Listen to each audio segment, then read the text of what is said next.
Hey, for 1 second, that was not easy. But at the end of the day, you guys found a way to pull it out. 3-3. Hats off to you guys, man.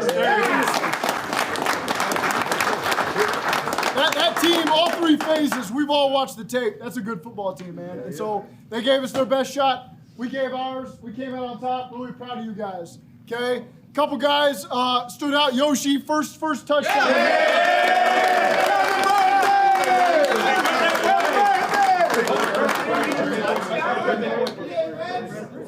Let me say this about our defense today, okay? The last 4 times they drove down there in the low red zone, 1 field goal, 2 turnovers on down, 1 turnover. They got 3 points. Their last 4 red zones. That's awesome. Give it up.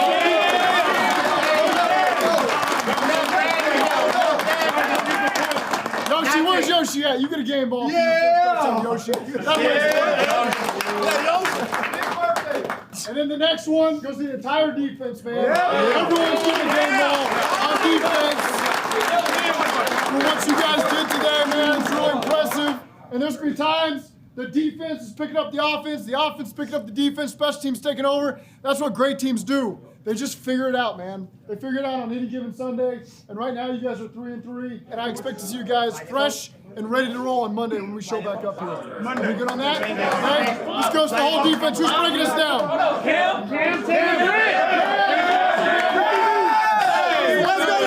go. Hey, man. Hey, we had the crib, man. It was great to get a dub with y'all. Let's do it right. Who they? Who they gonna be the Bengals? Who they gonna be the Bengals? No.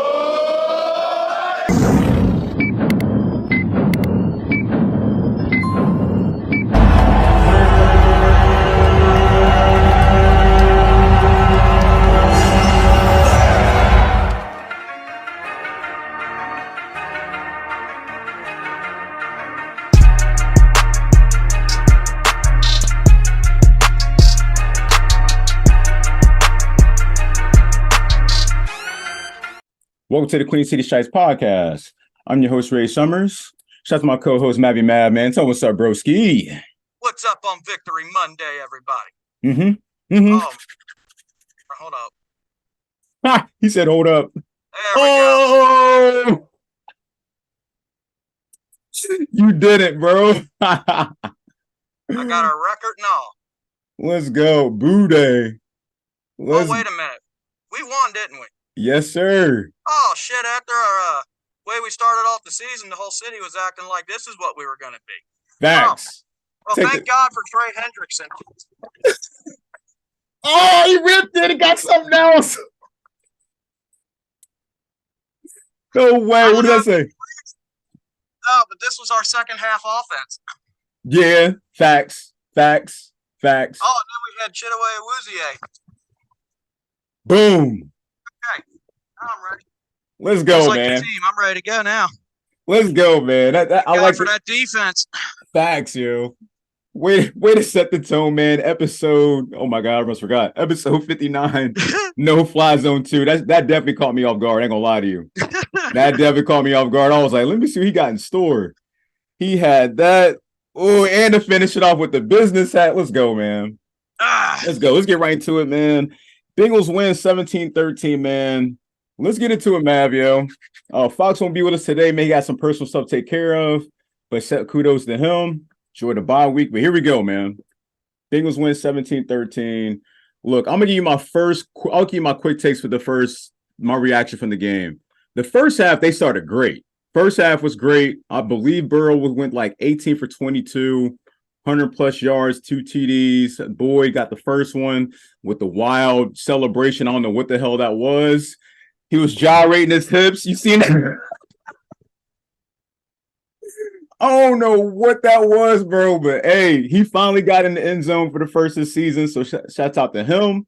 And also shouts out to Yoshi, got his first touchdown as well as a rookie. So all that was cool in the first half. Going to the second half, man, I don't know what happened, like with the tone. Second half was just insane, bro. Like it was almost like seeing 2 different teams. Like from like at least for like what you just said to start the show for the offense standpoint, it was like watching 2 different teams. No joke. I don't know what happened to the tempo. I don't know what happened to the aggression, the assertiveness. Not even that, just playing smart football. It's just like that went completely out the window. And I had no clue what happened. But it ended off just trading off field goals like towards like the beginning and at the end of the second half. I believe Seattle got a field goal towards the end of the third quarter.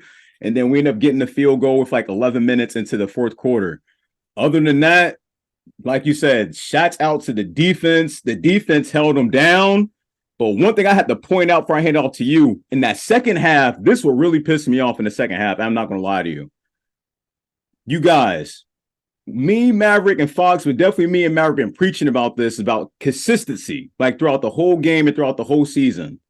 I don't know why, but the Seahawks, it looked like it was going to be the last drive of the game. It was almost a 2-minute warning. It was 2:03 left, right before the 2-minute warning. I believe, they went for it on 4th and goal. The Bengals stopped them. I was like, that's it. You would think hindsight, that was game. Nah, come to find out, just like I just said at the beginning of the show, it's like they literally almost forgot how to like move the chains, forgot to run the clock. The clock management was terrible.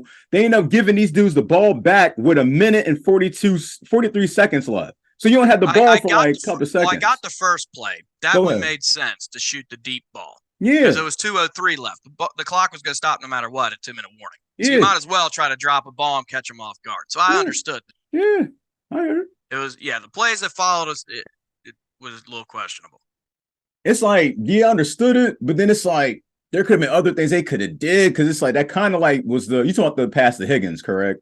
The deep pass to Higgins. I don't know if it was to Higgins or to Chase. I just know it was a deep ball. Yeah. For a 2-minute warning. Either way, the clock was gonna stop after that play, regardless. Yeah, man. So I'm like, bro. So they gave him the ball back, and then I'm just letting y'all know, if this was any other team other than the Seahawks, they probably would have scored. Like, we basically gave them 2 chances to get in the end zone after the defense stopped them consecutive like 3 times, and that made it the 4th going to the last part, and we ended up shutting them down, and then I was curtains. But yeah, man, it's like a win is a win, but they literally, bro, and it's starting to bug me, and it comes back to what we were talking about like maybe last season, like just trying to figure out the identity wise, like of the offense. It's like literally just stole my words that I was going to use once I talked. That was my word. It's cool. I'm sure you got like a whole in-depth perspective, but it's just like, that's just where I'm at with. It's like, where are we at right now? Because it's like, yes, we're 3-3. I'm glad, we're all glad we're in 3-3 going to the bye week. But it's just like, with this offense, it's been so inconsistent since week 1, and it's been literally since inconsistent. So 6 games in, just looking at the offense as a whole, it's like they have to figure this out. And I mean, we already talked about it like in other episodes on what we could point out which is the issue. But mainly, bro, like, I'm gonna just hand it off to you, bro. We'll come back to that. Go ahead, Brody. Go ahead. Go ahead. I'm gonna come back to that. Well, I mean, you pretty much summed it up with your whole spiel on it. The Bengals, the way we started the game, of course, Seattle had the ball. They were able to march down the field and score. It's kind of like, here we go. How's this going to really play out here? Because they kind of made it look almost effortless. Yeah. But then in turn, the Bengals marched right on down the field. And like you said, Burrow was hitting his throws. Mixon was running the ball. The offense flowed the exact way that we expected it to, with the players that we have, what we've been asking for all along. Mm-hmm. And of course, we had the second half. And like I said, you took the word from me earlier. I was going to say, we talk about calf injuries. We're talking about rib injuries, now groin injuries being the key word. Well, I think the main problem is the identity. What identity is this offense going to be running on? Because you're constantly trying to throw at Burrow, and then all of a sudden you're trying to run the ball. Yeah. More so. And it's like, try to get yourself a little bit more figured out, because the way the line's going, I don't know, especially with the run game, is it more Mixon making the plays happen, or more of the run lanes being opened up? And the only reason I'm saying him is because we're pretty much getting 0 production on any other running back that's on the roster right now. Pretty much. Just a feeling, just real quick. Yeah, Chase Brown was the other one. He had 1 carry for 4 yards. Mixon had 12 for 38, average 3.2. Go ahead, That's Brody. what I'm saying. The run game itself was pitiable. Now, Grant, Seattle has they're a good defense. Mm-hmm. I was happy that Yoshi got his first catch on a botched play. It was not supposed to go that side. Facts. Burrow had to scramble out, and Yoshi, being a rookie, had the football IQ to see Burrow moving in this direction. I'm going to turn and go in the same exact direction that he is going. Wide open space. It was all beautifully done. Yes. Things like that, we need more stuff, the unscripted plays, that everybody be more on the same page. And I think a lot of that has to come with the identity. Do all these receivers know exactly where they're going? The defense, they were ferocious when they had to be. Yeah. The one thing that is the one word, well, 2 words that I'll say with the defense over the past few years under Lou is consistency. Facts. And identity. Yes. Because they know where their strengths are, they know where their weaknesses are.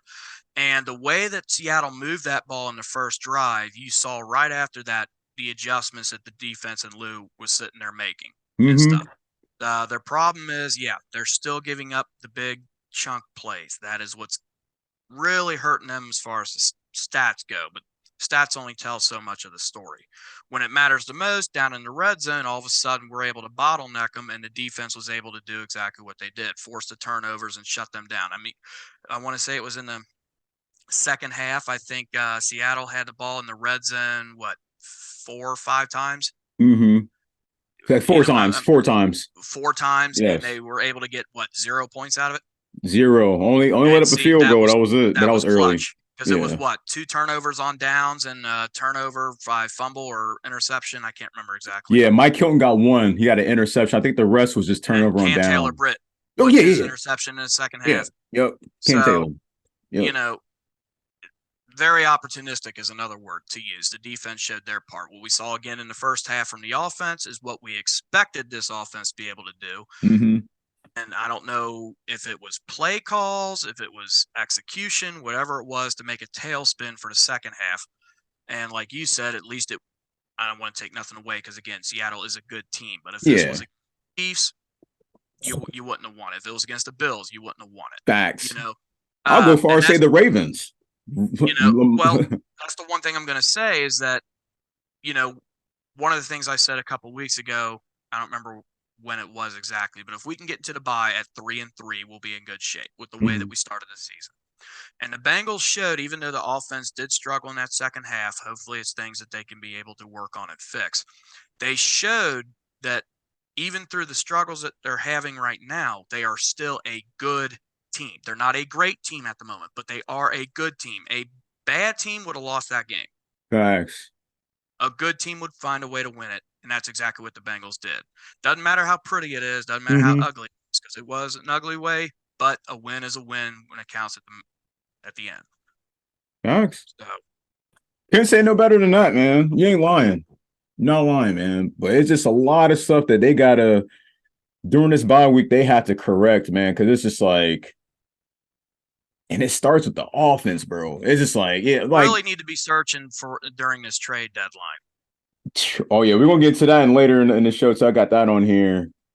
I got a couple. We kind of been briefing around it these past couple episodes, but now after 6 games in, we just saw yesterday's performance. It's like, oh yeah, something gotta happen. Like something gotta happen on the skirt. So, but yeah, so how we feeling? I did gotta say one thing with the offense. I never in my life saw what a $1,750,000 catch would look like. But at least now I do. Thank you, Irv Smith, for finally participating. You said thank you for finally participating. I've seen enough, bro. That's why I said thank you for participating. Yeah, man. I kind of seen enough, bro. Like I kind of seen enough. So how we feeling, man? Sitting at 3-3 going into the bye week, bro. I'll say this. It's like, depending on what they end up doing during this bye week, man, it's like we sitting at a good spot. I will say that. I think one game will dictate anything, because right now there's a lot of teams sitting at 2-3, 3-2. So just like anything can happen. We go from basically here to here, like just one, maybe 2 wins, depending on what happens throughout the rest of the NFL, of course, but it's better than sitting with like what we thought we were going to be, like the way the season looked. Like at the beginning, it looked bad. We didn't know where we was going to be. Like, I'm just glad we're at where we said where we were at. Yeah, overall we're 3-3, but when you look at the bigger picture, The stats, bro. it's not really the stats. You know, the Bengals are winners of 3 of the last 4. Yes. So that's a positive to look at. It's a negative and a positive. Yeah, you got 3 wins, but you're 3-0 against the NFC. Right. You don't play in the NFC. You play in the AFC where you're 0-3. So we got to start getting these AFC wins. I think the magic number from this point is going to be 7 in order to make it. 7 wins. The way this is looking at, yes. Okay. You're going to need to be at least at 10. Oh, yeah, facts. At least. At least. Oh, and we got a tough task coming after the bye week. Yes, got the 49ers. But Cleveland was able to do it with a backup quarterback. But our defense is not Cleveland's defense. That defense, you cannot take away what they're doing. They are playing elite style defense right now. You talking about Cleveland? Talking about us? Cleveland is playing elite style defense right now. I'm not gonna lie to you. I felt like yesterday that showed like elite style defense for real. Like for the Bengals, this like I said, they went down there 4 times and stopped them. You can't make that up, man. It's either, and then with that question, it's either, is it because of Seahawks offense not that good, or it's like we were really that solid on defense? I might say just a mixture of maybe both. They did kind of have DJ Metcalf. Got a hell of a run game. Yeah, I might say, yeah, they were getting some at the beginning of the game with what's the old boy name? Kenneth Walker. Walker, thank you. Yeah, he was getting loose at the beginning of the game, but they kept it. Yes, I got to give it to him, man. Like we've been praising about the defense for a good minute. Like I got to give it to him. Making DK mad. Oh, he was super mad, yeah. There was a couple times like Gino was just missing him. He was like wide open at some points, but I'm thinking, thank God he didn't see him. But I think the defense playing really well, man. They're playing really good football. Like you said, they're playing real consistent. But yeah, going into this at 3-3 is just like they just got to make some major moves have to happen. Not sure what moves, but when we get to this trade deadline talk, we're going to get right into it. What else we got on here? So, what's your quick takes on the offense or the performance? But you mean like grade or just a quick take on the offense? Yeah, I've already covered that. The first half, they were able to do everything exactly the way they were intending to. I mean, I think it was the first drive alone, Burrow hit, 6 or 7 different receivers? Or was it 6 different receivers on 7 different passes or something like that? You know, I think they said that was like the first drive in itself that I think he was hitting that. So, I mean, offensively, they were doing everything they could in the first half. It's just whatever went on in that second half just completely derailed it. And I don't know where that issue lies. They was playing so stale. Like, it was just too many 3-and-outs. Too many. Well, that's one part of the consistency with the offense is when we need it the most is when the offense goes 3-and-out. And that's when our defense, because I don't remember too many big plays happening in the first half. I think more of them happened in the second half, if I'm remembering correctly. For the Bengals or for the Seahawks? The Seahawks, yeah. The Seahawks made a lot of them. Their bigger plays was in the second half. Yeah, second half. Which makes sense with the way our offense was playing, going 3-and-out. Our defense is spending their whole time out on the field. Thanks. And that's when these big plays start to happen. So that defense or the offense just needs to, they need to figure it out. They do, man, because there's been too many times we keep seeing the defense, they get a turnover, the offense get a goose egg on the back end, and then it's like the same stuff over and over. I'm just glad they stay consistent, man. Because they was, again, the defense was on the field way more in the second half compared to the offense. So it was just like every type of play they were doing in the first half was working. And I was telling my daughters we were watching, even when we came down to 4th down, and we lined up. It was like 4th and 1, 4th and 2, whatever it was. And I was telling her what we're going to try to do is try to draw them off sides. And they'll go ahead and let that play clock run out. They're going to take the penalty so they can back up some more to allow more punting, space to punt the ball. Yep. Everybody there knew what was going to happen. And I was shocked that the Seahawks actually bid on it. Right. So like I said, everything was going in their favor completely in the first half. It was. And then the exact opposite second. Then it killed me. One of the plays, I think, in the first half, I think they tried to run it with Mixon on 4th and 1. They couldn't even get it. And there's a couple times. That was at the goal line, wasn't it? Yeah. I don't know if it was at the goal line. I want to say that was like in between maybe like the four, like it might have been on our side of the. Nope, it was on their side of the field, like either 40-5, either 45 or the 30. Okay. It was either 45 or the 30 that happened, and they couldn't convert it. It was a couple of times like that happened. Even it was like 3rd and short. There was a lot of 3rd and shorts they couldn't even convert. It was like 3rd and 2. They're choosing a punt. I'm like, come on. That that comes back to another thing we're saying. It's like, what type of message? I mean, I trust me, like I don't get it because it's like we talk about this all the time, man. 4th and 1 or 3rd and 1. Literally, just let Burrow just literally, bro. It's your arm is bigger than 1 inch, y'all. Like, come on, bro. It's like. I know it sounds easier than being done, but it's like if the line could push just gradually forward this much, all he has to do is pick a hole and just literally dive forward. That simple. It makes no sense to draw back 3 yards to hand the ball off. And the defense, the way the Seahawks defense is playing, like they were blitzing all day. So you're going back 3 yards. They were already there. You couldn't even do nothing. So it's like they got to stop doing that. They got to call better play calls when it's 3rd and short. And that's when it comes in with the whole thing we're talking about last week with the whole tight end issue. It's like that's when it was nice to have, Uzam or Hayden Hurst, like the little comeback routes, a little quick comeback route, just literally possession catch and fell to the ground. First down, move the chains, new set. But they couldn't get that. One of them big bodies line up at a fullback position. We talked about it before. And I said it to you before the show. There was a play that the Seahawks did in the first quarter where they had 3 people lined up in the backfield with Geno. Yep. You had no idea which way the ball was going to go. They could have done a direct snap to a running back. They could have done, whatever the case may be. And those are the type of formations I'm wanting them to do. I don't see why the issue we couldn't move a tight end back to the fullback spot. Right. On those short yards is to provide that push. I did or at see, least though, have both of them back there and actually hand it off to them instead of Mixon and Mixon lead the way. Something different to throw off what the defense would be expecting. You're not lying. I did see, though, they did insert both tight ends at one point. They was using as blockers, of course, but they're running like empty but the 2 tight ends was sitting behind the line. So it's almost like an extra wall. I wasn't mad at it, but it made me mad that they couldn't. Like it wasn't working consistently. It was like they were only finding it. Whatever the play was called, they did that because it was towards later in the game when they did that. Correct? Yes, it was in the second half when they started doing it. That was when Brown went out with his groin injury. Then that's why they were doing that to fill in the void of him being out. It worked, but then it just it didn't work because it's like he couldn't find either the wide receivers didn't get out in their route in time, or the pocket was kind of collapsed, or forced Burrow to to rush around. But I mean, it's got to get better at that, man. I'm with you, man. It's got to be consistent. This whole thing, they got to be consistent with the offense. I don't know what happened, but they got to find it. The Denny is looking real slim right now. But what's one positive, one negative from the game yesterday? Should I say a positive? They got the dub. I literally was just going to say that. The positive, we came away with the win.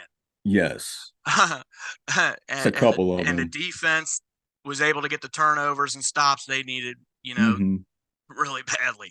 Obviously, the negative is going to be the second half offense. Yeah. So there's nothing else I can say when it comes to the negative part. That's the elephant in the room. That, and I'll add the clock management, because I said that shit at the last 3 minutes of the game, that shouldn't have happened. Like, they shouldn't have got an extra chance to get the ball back. That should have been it right then and there when they turned the ball over on 4th and goal. Again, that's the execution that the offense just couldn't pull off. Yeah. They got to do better on that. That's probably the 2, the takeaways from that yesterday. But let's see, man. So now what we're going into. So since 6 games has went by, now we're about to hit the trade deadline very shortly. Now, I know these past couple of weeks was me, you, and Foxx, and it was like, nah, we good. We don't think we need anything. Now it's like, all right, what needs to happen, bro, with this trade deadline? Who you think, who's in the bubble that you got? Well, someone that, and I've talked to you again off the show on this, and I don't even want to take it away. I agree with it completely. even though we lost him in free agency, Denver is definitely going to be one of the selling teams because they're not even really utilizing him. I think we need a welcome back package somehow with some P. Ryan to bring him back. And I don't think it'll take much more than a 5th, 6th, or 7th round draft pick, which I will gladly trade one of those over to them to acquire him. I'm with you on that. I wouldn't be mad at that because we do like that. That comes in effect too. Think about when we go back to the Super Bowl run and the AFC Championship run these last 2 years. Like we'll start with the RB2 position. When it came to these third and shorts that we're talking about, who did they give the ball to? That's the problem. We don't have a third down back.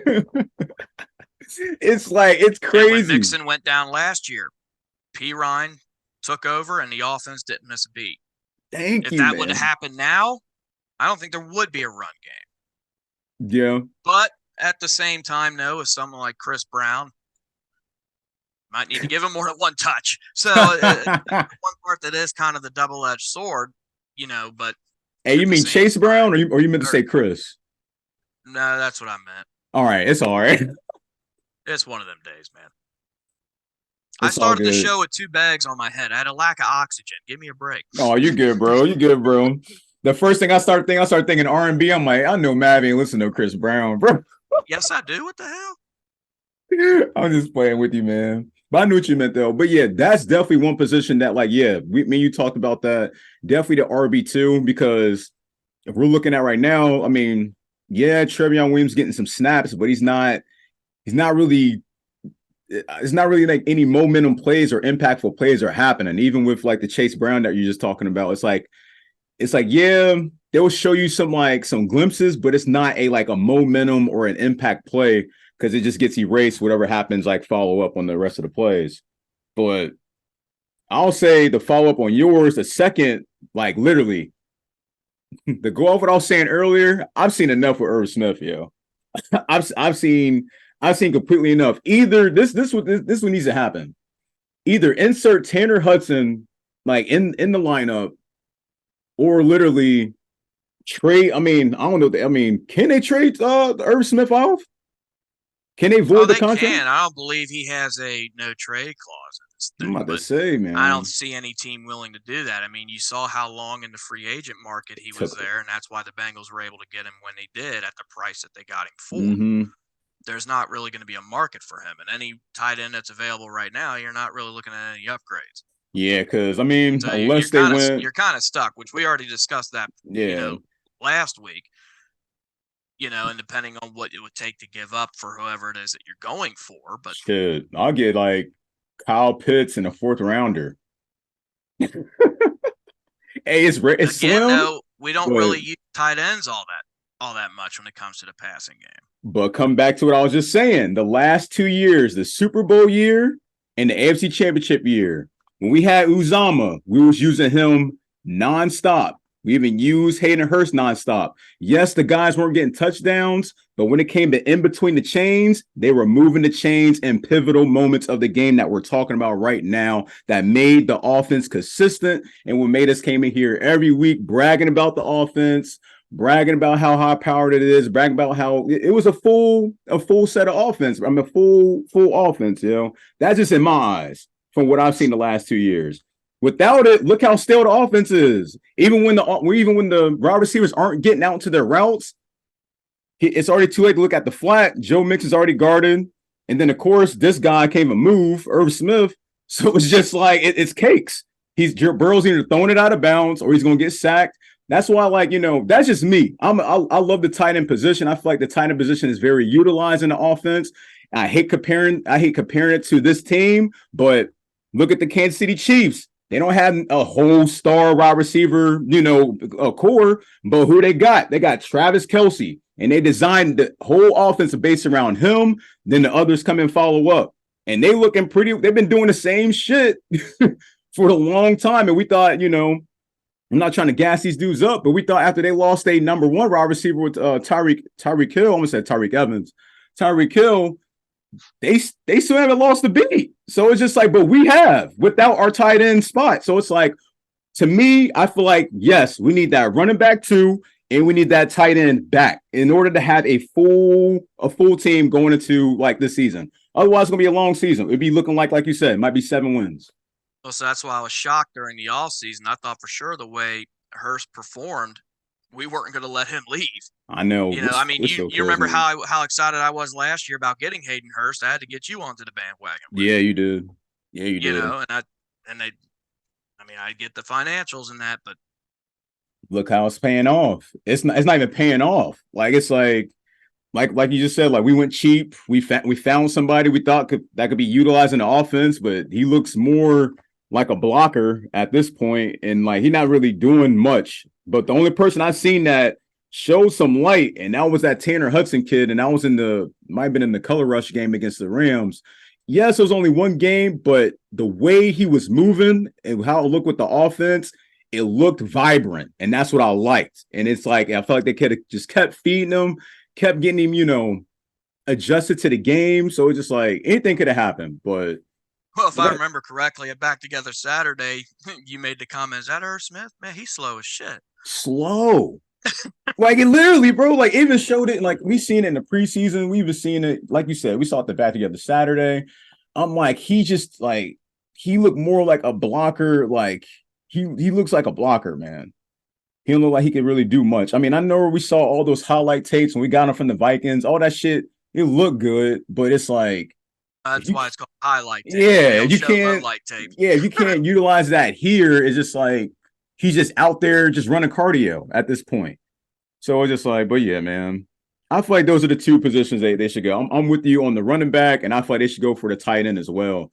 But if they can't do nothing with the tight end, like I said, I will go with Tanner Hudson, bro. If you want to keep it in the family, just go with Tanner Hudson, bro. Sample's doing nice as well. He's progressing too. We didn't really see much of Wilcox, but we got to call a spade, man, at this point, like with this tight end thing, man. On the defensive side of the ball, I don't think they really need to look for anybody. I think they need to make a personnel switch, which we already discussed before. I think Battle needs to take over the starting role. Oh, yeah, facts. But that's already in-house. You don't need to look outside. Mm-hmm.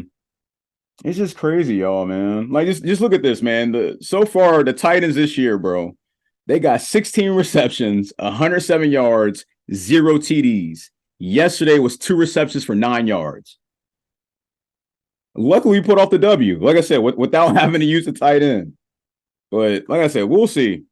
We will see. But I did see Drew Sample currently ranks in first in the PF pass blocking grade, though, which is wild. Well, I mean, Sample's always been more of a blocker, but he was kind of like the dead even. He doesn't, he's not exceptional at catching or blocking, but he's more stronger on the blocking than catching. Hell yeah. I agree. But yeah, man, let's see what they do. Let's see what they do. Hey, if they do either one of those, even the Samaje Perine one, oh yeah. We back in. I'd welcome that with open arms. Oh yeah, facts. If I had to pick one, out of the two that we chose, it'd definitely be the RB2.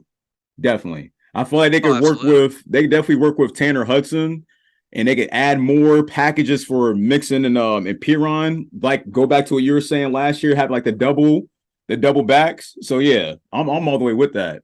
We also saw Chris Evans for the first time yesterday. He stepped in the game, got some looks. I was surprised to see that.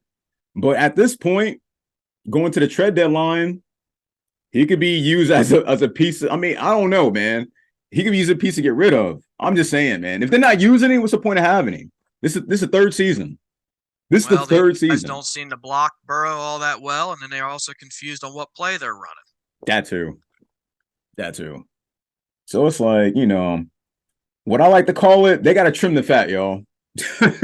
There's too much fat on this team. They got to trim it. They got to trim it down. And like I said, bring in some lean machines, bro. Make us keep going forward. Anything else to add to this trade deadline topic, bro? Nope. Yeah, hopefully they do the one. Here goes our favorite, man. Offense, defense, special team grade. Let's go. Offense, bro. How you feeling? Lead it off? Go ahead, man. Usually Fox will lead it off, but yeah. Obviously, the first half, I'm giving the first half an A+. They couldn't miss a beat. Mm-hmm. Obviously, the second half, they're getting a fat old F because they couldn't literally do anything. Completed as a whole, I'm going to put it as a C. Yeah. Because you know, you don't win the game in the first half. Nope. We've seen plenty of games that's a tale of two halves. You know, you just can't close a game out the way that you did. Yeah, you can't. The offensive standpoint. Defense, I am going to give. I'm just gonna go ahead and say A minus, because they do still give up the big plays, but again, the opportunities arose. They got the turnovers when they needed to. They shut them down on turnovers on downs. When it mattered the most in the red zone, they shut them down. It's just, I'll stick to my A minus. It'd be an A plus if it wasn't for the big plays. But again, in their defense, the offense is not giving them enough time to stay off the field. Right. So they're constantly gassed. And I believe I would go as far as to say if it wasn't for the defense doing what they were doing, we would most likely be sitting right now at 1-5. Yep. Hey, that ain't no lie. And that's something to put a stamp on too, because that's not a lie. The defense been carrying this I'll say the whole 6 games. I mean, don't get me wrong, yeah. The other games that we saw, like, you know, they lost, like, you know, they got blown out the first game against the Browns, and then, you know, we had another goose egg after I forget what other game it was, but yeah, I'm with you on that. Definitely with you on that. My grades, let me go. Oh shoot, I forgot to do special teams in that. Sorry, I mean, I'll go ahead and give A plus for special teams. I didn't see any issues with special teams. Field goals that were needed were there. Punts, went well. What's the other one? Play calling? We haven't done that the whole season. We leave that out. Yeah, scrap. Leave it out. Scrap. Throw it away like the paper bags. Scrap. All right, you go ahead, man. Scrap. All right, offense. I'm with you. First half, like we talked about earlier in the show, yes, they started out exquisite. Definitely I'm giving A plus the way they started out. Like I said, they was on fire. They basically, this one I'm liking that we're starting to see in the beginning of these games, like these last 3 games at least, since the Rams game, the quick short passes and hoping the wide receivers to get, you know, quick little juke move, get a little +7, maybe +4, whatever it might be. It's moving the chains. They doing that real consistent, and I'm loving it. Especially with the routes they're calling. Yeah, like you said, going to the second half, goose eggs. It was too many 3 and outs. The clock management was all messed up. Yeah, I'm with you. Solid F. But yeah, to put in a hindsight, I have to agree with you. Yeah, I was gonna give it just a C. No symbols around it. I'm going just a C. It was good. It was good, but not. I mean, it was good. It was good enough to what they had to accomplish in the game yesterday. Going into the defense, I'm giving them. I'm gonna give just an A. No symbols around it. Just a straight A. They played solid. I believe. We haven't heard this name for a while. Cam Sample got in the game. I don't know what happened to Joseph Asai, but Cam Sample got in the game and got some looks, got some pressures. I feel like everybody on the defense Cam got Sample some pressures. Played really good in the opportunities. Hell yeah, he did. So I was like, it was good to see him out there doing work. Cam, I'm telling you, don't get me wrong, like, I know we said at the beginning of the season, and I'll say at least myself, I said, like, you know, the thing that's going to be questioned with the defense is the defensive backs and, like, you know, the secondary. But they have showed literally these last 3 games, they have been literally increasing. Cam Taylor, DJ Turner, like you said, battles increasing. Like Logan and Pratt, they're gonna be always gonna be on the money. And of course, everybody up front, they doing work. Like, as a whole unit, I'm gonna just call them a family. They literally, it don't like we missed a beat. It don't really miss a beat. Yes, it was against a team that don't really have that many weapons, but they were doing good with the weapons that they was going against. Like, don't get me wrong, Cam Taylor got a little roughed up over there with DJ Metcalf. I don't know what happened on that one play, but it cost him some yards, though. It cost him some yards. I don't know what was said, though, but he literally grabbed him like this, bro. Oh, yeah. His big ass got tired of the fly that was going around him, keeping him from being able to do shit. And he got aggravated, and boom, there it went. He literally grabbed it. I was like, dang. So kudos to Cam Taylor Britt, man. Like I said, got under his skin, got him frustrated. Basically took their main weapon basically out the game.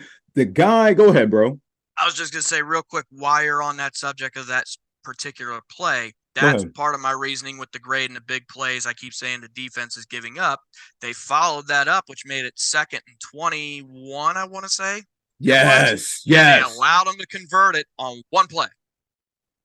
On the following play from the penalty. Yeah, I know you're talking about. And you talking about was that the Metcalf on the sideline? Metcalf, yes. He got Metcalf 2 of them. he got the penalty. It drew him back for what they did. Lost 15 yards. I think, like I said, it dropped him to 2nd and 21. Yeah. And that very next play converted it on one play. You're right. I wonder who was guarding him on that play. Because they kept switching him on either side, but I think if I remember correctly, I could be wrong. I think it was Hilton. Hilton? Okay. I think. I might be wrong though. Even if it was Hilton, he made up for it at the end of the game with the interception. So yeah, I had to get a defense an A on that one. I'm with you. Special teams, I didn't really see anything wrong. Like I didn't see anything wrong on special teams. Special teams looked really good. Like as usual, like you said. Got the field goal needed to be. I mean, thank God, like that was enough. Because other than that, it'd have been just 14-13 to end the game. And don't get me wrong, y'all. Like if the Bengals was on their shit, the game could have been like if the offense was on their shit, bro. This game could have been easily, bro. I'll say close to maybe 31 to whatever, either 14 or 14, 17, where it might be. Like it could at least been that if the offense was on their shit. Because a lot of them turnovers we got, if they would have converted those into touchdowns, it would have been easily 31-14. Easily. So yeah, they just got to work on that. But yeah, man, solid grades, still room for improvement. Just 6 games in. So, the bye week couldn't come any better time to figure out something. Yeah, for how much we complained about it, I think it actually worked out perfectly for us. Thank you. Let these injuries kind of, heal up. Oh yeah, didn't you tell me? You brought up it early in the show. I don't know if we got any update, but you said Orlando Brown went out with his groin. Yeah, groin injury. It was the same injury, I guess he had.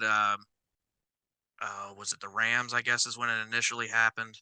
I think it happened in that game. And then he was able to get through the Arizona game, and I guess he retweaked it or whatever he did in this current game. So hopefully, having this week off, he should be all right. Will help. Yeah, he should be all right. Nothing to worry about too much. But yeah, man, like I said, we, still with some room improvement, but, Burrow's looking nice, but they got to improve. They got to improve the running game. Just the offense as a whole, they've got to improve. It ain't really like just one spot. It's as a whole, as a unit, they got to improve, man. Well, Burrow's got to work on some things too.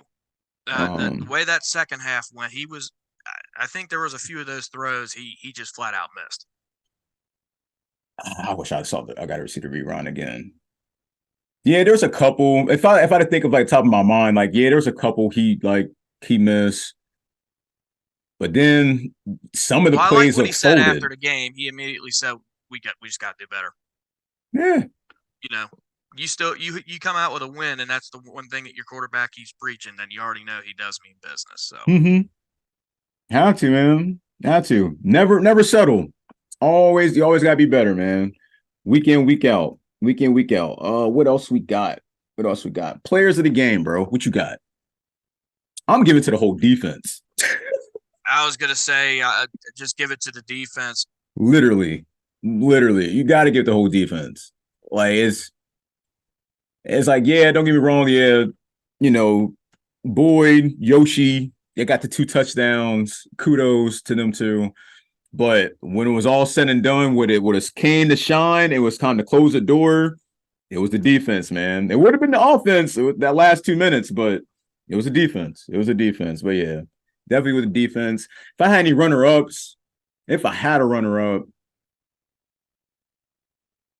damn. Never mind, he'd be on defense. Defense it is, y'all. I might say it's like, I'm trying to think of anybody on the offense, but it's like, because I think Chase only led like the receptions, I believe. Yeah, 6 receptions. And that's the thing too, bro. That was just unheard of.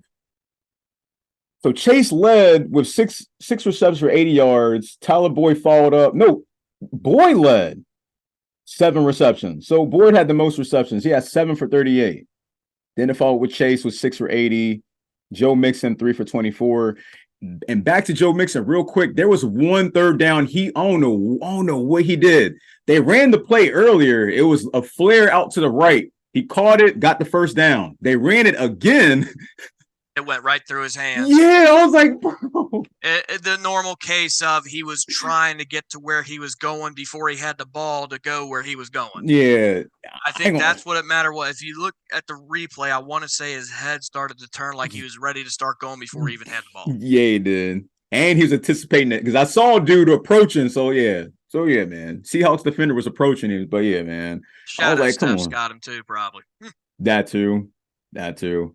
But yeah, man. But yeah, like it wasn't really that much, air attack like we're used to seeing, and it wasn't even raining or windy. I mean, it was just a nice fall day, like here in Cincinnati, man. But yeah, bro. Going forward, what we got? Play of the game. What was your play of the game? There's a lot of them. I ain't gonna lie to you. Other than the last stop of the game, go ahead. Well, I was gonna say, to me, what the play of the game is the one that sealed it, and that was Cam Taylor-Britt's interception. Mm-hmm. Before that, and then Mike had one before that, correct? Damn, bro. Yeah, but I think any hope that Seattle thought they had, I think, pretty much died when Britt got the interception. And they was getting licks on them. On that last, I wonder if that was a fumble or they just called that dead because the referees didn't even say shit. Oh, the very last play? Yeah. Oh, they called it a sack. They said his arm was going forward. He was down, yeah. It happened so quick. It looked like he fumbled it. I mean, thank God we recovered it regardless if it was or wasn't. But I was like, man. But yeah, man. All right. This is a play of the game. Because, yeah, that's probably mine as well. Like, yeah, the interception. Like I said, there was zero offense in the second half. So, yeah, this the defense. I'll say two play of the games. And because I already said the play earlier, but that drive ended up ending in a touchdown. And that was that fourth down where we caused them to go offsides. Yeah.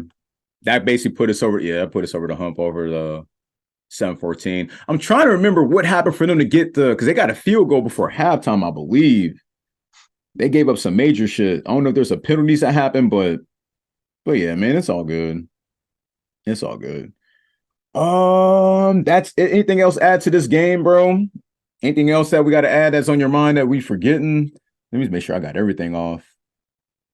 Because like I said, yeah, like we've been saying, y'all, like this whole game was just a defense. I mean, it's like, yeah, there's stuff to say, but it's like it's not a whole lot because it's like, we just basically saw one side of the team. One side of the ball basically handling business like in the second half when it mattered most. So yeah, ain't really too much.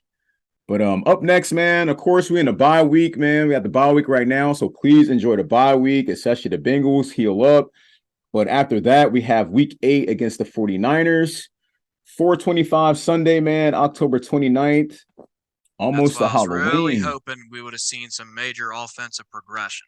If what we saw in the first half would truly be the signs of what's to come, then I'll feel more confident. Yeah. I was hoping to see more of that on a more consistent basis by now, but it is what it is. Yeah. It's getting there. They're only doing it for one half. They're consistent of doing it for one half. It has to be both. And I'll get into it when we get there. You good, Brody. You good, man. But yeah, y'all, man. Let's say we got the 49ers coming up. This is a big game. This is definitely gonna be a big game. 49ers definitely coming off a loss to the Browns that happened yesterday. So, like, the biggest question that everybody's going to be concerned on is how we're going to have to win this. How we have to do to win this game. That's going to be the question. And I'll say this, bro. Clock management have to come in and play in this, definitely. Try to keep the offense on the sidelines as much as possible. Like, we're talking about it right now. The offense can't be consistent. They're going to have to find it on this one, They're going to have to find it with the run game. They might have to find it with the short passing game. Take your time. That's how they're going to play this out. They just have to be consistent and no turnovers. Definitely, bro. Definitely. What are you about to say? The Bengals need to control the game tempo. Don't let the game tempo control you. I agree. with how weak our run game has been, you've got to be able to run that clock. You've got to be able to keep pressure off of Burrow. That's where my concern is. Can the offense play a full game? Can they let the defense get rest? Because I don't think offensively San Francisco, even though I know this was the first game and I don't remember how many games it was, they scored less than 30 points, yada, yada, yada. Yeah. If our run defense can shut McCaffrey down, I have confidence in our secondary to shut down Samuels. That was the two people they were missing the most against Cleveland. And Right. Otherwise, I think that would have been an entirely different game. Mm-hmm. Also, the fact, again, I stated earlier, Cleveland's defense is, at least currently right now, better than our defense. In fact, I think I saw a stat earlier that, the amount of yards, a little over 1,000 yards after 6 games is the least amount in 1970.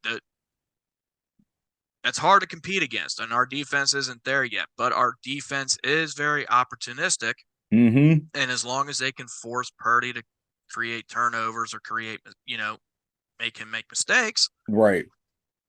So it all depends on how our offense. That's where most of my concern is the offense against San Francisco. Yep, I'm with you. Yeah, I don't disagree at all because, that's going to be the main focus point is just how the offense going to do. I'm with you on that. The defense, you got to just basically don't let Purdy get too comfortable in the pocket. Make him uncomfortable, make him run around, force mistakes. Kind of what you just did with the Geno. Pretty much, he got quick legs. He's going to, but don't let him be comfortable. I'm definitely with you on that. That's going to be basically the deal breaker is how the offense is going to play in this game. Yeah, if the defense allows McCaffrey to be able to run the ball it's gonna be a long run game. them down, and Burrow and company go out there and just do 3 and outs, this is going to get ugly in a hurry. Yep, it's going to be a long day. It's going to be a long, long day if they let that shit happen. Yeah, that's got to contain and keep doing the sidelines and definitely kick first. They've been doing real well with kicking first, bro. Getting that ball back in the second half. But hey, you got a score prediction with this game? Yo, I got 19-16. I got 19-16. Kind of. I'm going to go against the trend. I'm going to get a lot of shit for this. You got us losing? A lot of shit for this. Obviously, it's supposed to be a Bengals show. From what I've seen so far, I am not fully 100% confident that they're ready for this type of game yet. Fair enough. And I'm just being honest with it. So I'm good. This is going to be one of those occasions where I'm hoping that I am wrong, but I'm going to say what's on my gut this time. And my gut's telling me, and I really don't like to say this, I'm looking at a 24-10. 49ers. On the 49ers side. Yo, this is the first time Maverick shows and the, I really the opposing don't team. want to say that. Mm-hmm. But I have not seen enough to tell me otherwise. Yeah, which is fair. I mean, you're not wrong with what you're saying. Which I stated in the whole thing. Right. If they allow that run game to be able to run them down and the offense responds with 3 and outs, it's going to get ugly. You will be. Real fast if they don't get it under control. I'm sure they'll have Samuel and Christian McCaffrey back. Most likely. Now, on the flip side, if you had a winning score, what would it be? On the flip side. If I had a winning score on the flip side, what was your score? Mine was 19-16. I had it really that close. That actually sounds like a really damn good score. It would be a 1-possession game. Yeah. McPherson's going to get a lot of love, I'll tell you that. It's a pretty damn good score. I really like that. It's the only reasonable one I could think of, bro. Because I'm with you. I have us losing, but I can see what you're saying. I definitely see what you're saying. You're not wrong. That would be a weird way to have that score. Were you about to say 15-13?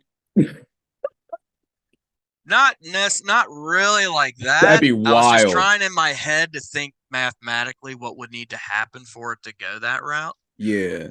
I was gonna say some crazy shit like 2018. Damn. Which might end up being one of them scoregamis. I don't remember a game ending like that before. Yeah, we almost had one with the Packers the first season that we had. If the game can stay rather neutral, yes, I think best case scenario would be a touchdown on both sides. Mm-hmm. And then it's going to be a battle of field goals. Yep, that's what I got. That's exactly what I got. So, that's why I said McPherson's gonna get a lot of love. I'll tell you that. He'll get a lot of love. That's my best case scenario. I could see a touchdown on both sides, Yeah. and then it's a battle of field goals. And who's going to have the ball for that final drive? Mm-hmm. And I believe, this is away. So hopefully the weather's straight. I hope the weather's straight. They be in San Francisco. So yeah. Hopefully the weather's straight. No rain. But yeah, that's the only score I could think of, bro. I was sitting there like, don't get me wrong, bro. I had like a lot of ones written out, but I was like, man, that ain't realistic. I'm where you're at. But I was like, if I had a score that had them winning, it would be that one. But yeah, it would definitely go down like that. One touchdown, rest is just all literally field goals. Literally, bro. Because I'm just wondering how that line's going to hold up against Bosa, too. Like I said, that defense, Seattle has just a dangerous defense. That's what I'm saying. That's where my confidence level is. We'll say it's partly cloudy. I mean, like I said, I'm glad we're 3-3 coming into the bye, but I was expected to see a little bit more growth from the offensive side of the ball being 6 games in. Thank you. And that's what can't be ignored. It goes back to what you're saying earlier off the show. You're like, I can't believe we're almost like halfway through the season. And it's like, we're like almost halfway through. And it's like, we're still in like it. I mean, I thought last episode, I was like, do you feel like we're off the preseason mode? But it's almost like, nah. Like until one of my concerns is I know our track record with bye weeks. Are we going to come out flat-footed? And I'm really hoping we don't. I don't want that confidence big head. Well, we got Burrow and they got, Mr. Irrelevant leading their way. Well, look at all the weapons that's there. Now they talk about weapons. They advertise their weapons. They come as advertised. We're not. Even their team. That's the difference. Yep. Even their team. They got George Kittle, tight end. So it's like, just like you gotta like. I'm just saying, man. I know a lot of people could, they agree to disagree. But I feel like I'm telling you, that tight end spot is more important than people think, man.